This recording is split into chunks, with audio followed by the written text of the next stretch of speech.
Hello, and welcome to the Daily Almanac for February 9th. So, let's get started.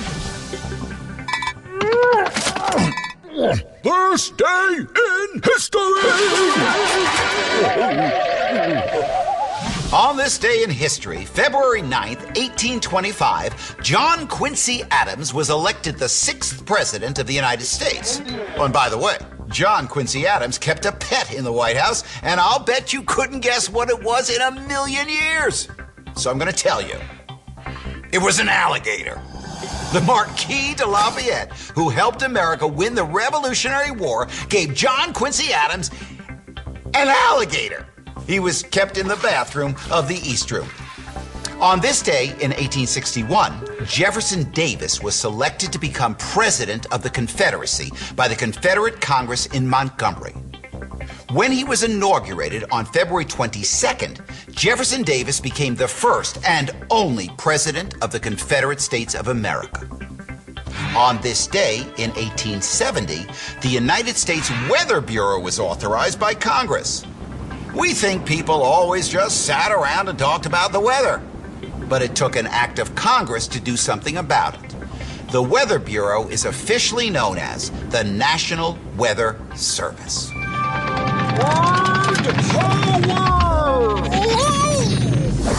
Today on Word Power, we'll learn about the word snurtle. Snurtle. Now there's a great word for you. Allow me to snurtle. A snurtle is a very soft laugh that you keep very quiet. You snurtle when you think something is funny, but you don't want to laugh out loud about it. So you snurtle quietly to yourself. There are other words for different kinds of quiet laughs. For example, a snicker and a snigger. Both a snicker and a snigger are held in laughter, but they last a little bit longer than a snurtle. A snort is a louder laugh.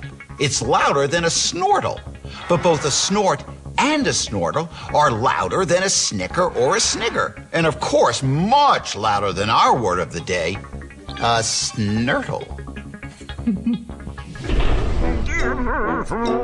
Ooh, extreme.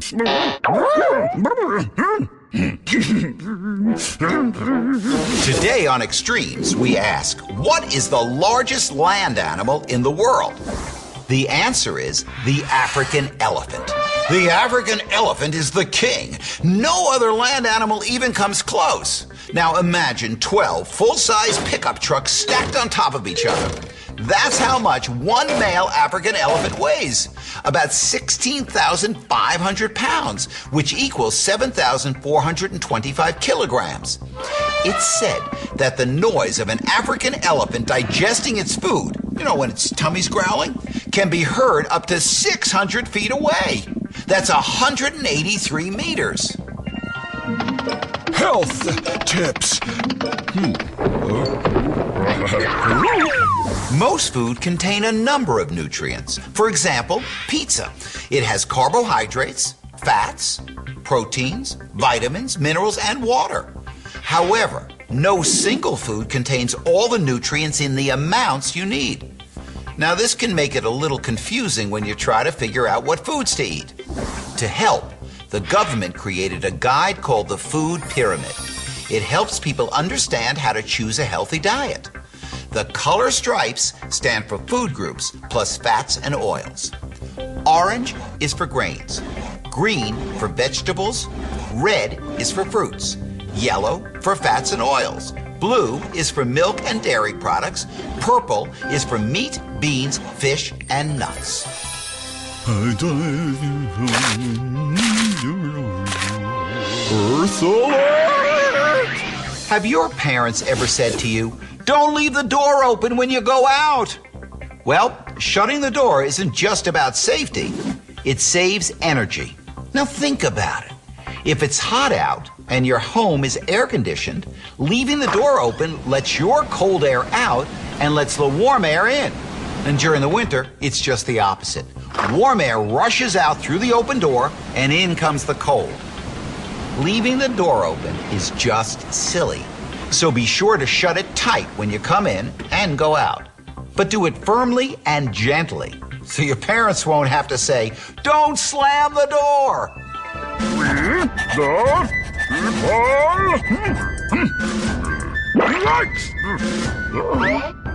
Citizens of the United States can participate in their government. This ensures that the power will always remain where it belongs, with the people. Now, the most important right citizens have is the right to vote. All citizens 18 years old or older can vote. By taking responsibility to vote, the people have a voice in the government. They decide who will represent them in the government. Before voting in an election, each citizen should be well informed about the issues and candidates. Well, that's all the time we have left today for Daily Almanac. Thanks for stopping by, and I hope to see you tomorrow.